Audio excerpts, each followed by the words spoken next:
Mitsubishi Lancer, ayan. Naka-encounter si sir ng pagkurang tigas talaga. Mas matigas pa siya mga boss sa jeep. Mas malambot pa yung jeep. Ayan. Unang-una nakita natin mga boss, tabingi po yung setting. Kung mapapansin nyo dito, nakaangat. Ditong part na to, dito lubog. Possible, hindi lahat naigpitan or hindi pinamasin shop yung kanyang flywheel na pinalitan ito. Kung tutusin, di pa naman ganun kalalim at hindi dapat ganun katigas. Yung preno ni sir, kung nakaka-encounter kayo ng padjak yung foot brake ay sa gulong, ganun po katigas pag diniinan nyo. Ganun yung may bibigay ko sa inyong example. Ayan. Yung mga nakaka-encounter noon, wala kayong ibang pupuntahan or ipapagawa, kundi clutch lining, kasi yun po yung tinutulak.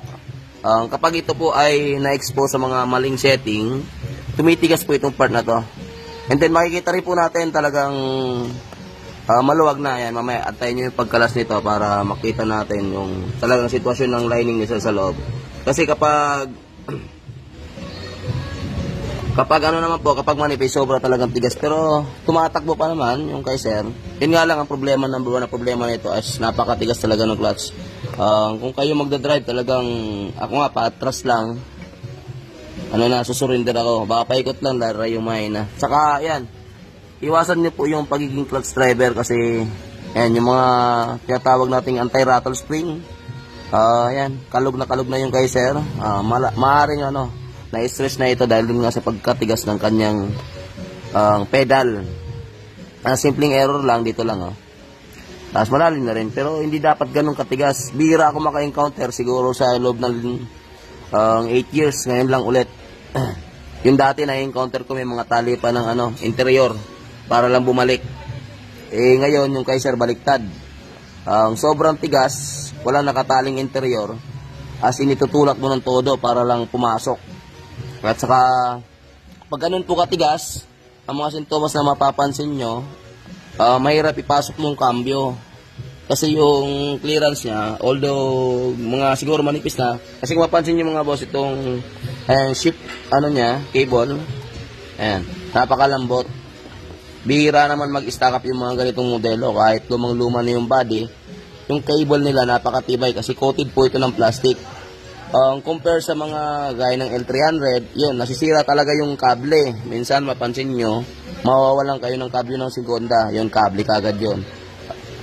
Maraming setting talaga yan, or iba-iba, bawat unit yung mga nangyayari. Ayan. Kung titingnan nyo, hindi pa naman parang kailan lang. Patagal na to sa inyo, sir? Matagal na. Mga gano'n nakatagal? Mga gano'n nakatagal? 9 years na? Masulit na. Bisa nun, di pa kayo nagpababa. Kailan lang tumigas?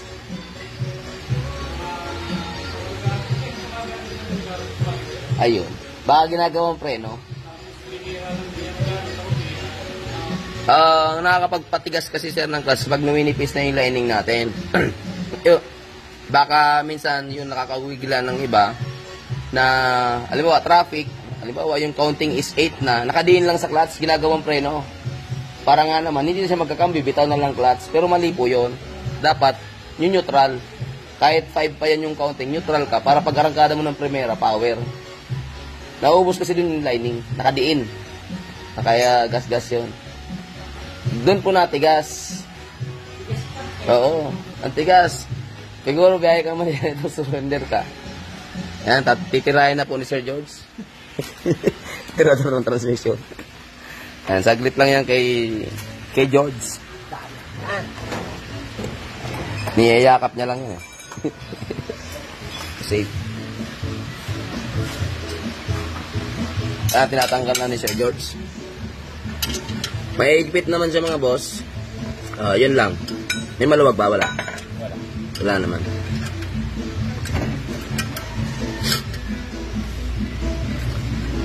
Manipis na lining yan.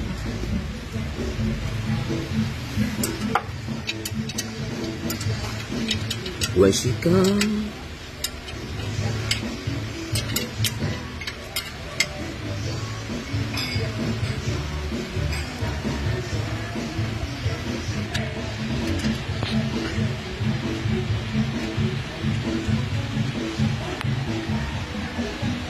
dahan-dahan lang ha, madulas ang kalsada. Yung rehistro. Yung tinuturuan kasi mag-drive sa kana, wala pa akong sasakyan. Imbis na mag-adventure kapag nalabas. Joe? Si Joe, pag na-perfect na niya yung pagkabig, pwede na. Inaantay ko na lang. Malapit na yan. Nadali na nga yung abatras sa banting. Kabig na lang.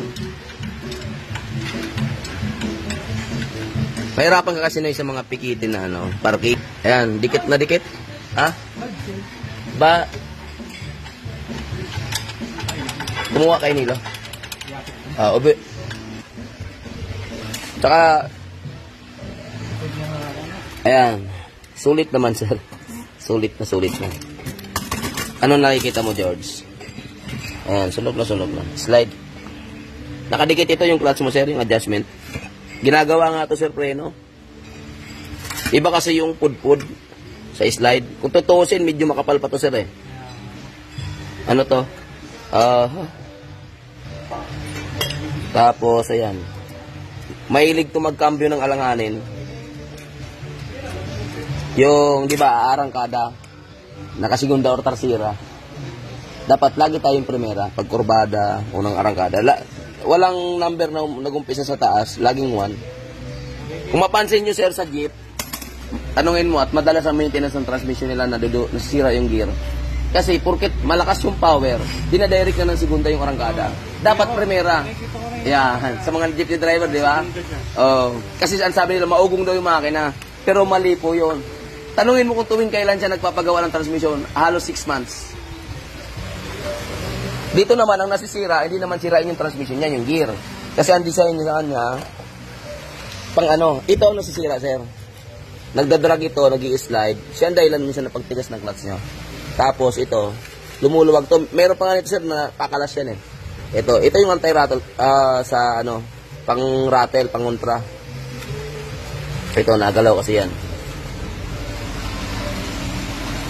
Ayan, sunog yung flywheel mo. Tingnan mo, sir, yung itsura. Slide. Mapansin mo ito lapat, ito hindi. Ito lang gitna, paikot yung lapat mo. Ito hindi na. Tapos ito nagkukundol-kundol. Hindi siya totally lapat. Kaya naman po, yan nadideform. Yung nga sabi ko sa iyo, ginagawang preno. Napakasarap kaya mag-drive. Ako minsan sir, pa-traffic na malayo. Papaspas ako, habang natakbo niya, tanong na ako niya. Free wheel na ako. Kaya yung, kahit yung Kia Pride ko dati, umabot ng 10 taon na higit eh. Bago magpalit ng lining eh. Mas napapatagal, sir. Tapos, sa mga palusong, huwag niyong iasa yung engine brake na tinatawag. Ang engine brake, sir, ginagamit pang emergency. Nagpipreno ka pa rin. Opo, kaya mapansin mo ha, punta ka ng Baguio, ang daming palusong na nasiraan pa. Nasusunog yung lining. Naamoy mo yung mga nangangamoy na lining yun. Kasi, imbis pumreno, inaasa sa makina at saka sa lining. Ginagamit lang yung pang-emergency, yung mga, yung preno mo mahina na, maganda yung nakapremera kapag pumreno ka, hindi gastado yung preno.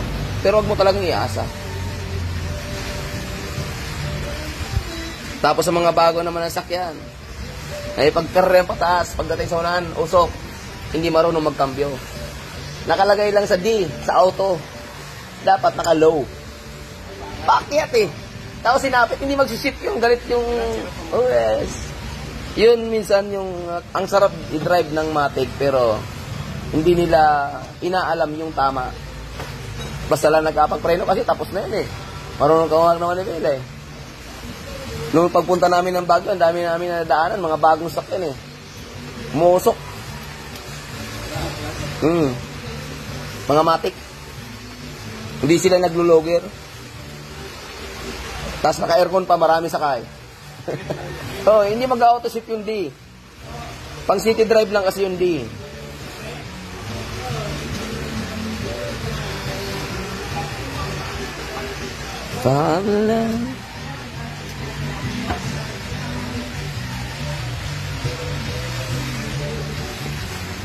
Ano lang. Tapos yan mga boss, minsan, ayan, yung velocity nyo pag dry na, pa-maintenance nyo na kaagad bago masira yung original na bearing dahil medyo mahirap maghanap ng surplus, hindi may kamahalan. Magkano lang naman yung grasa at mga boots at saka i-cleaning para sulit. Hindi pa rin tayo tumatanggap hanggang sa ngayon, yung mga naka-schedule lang.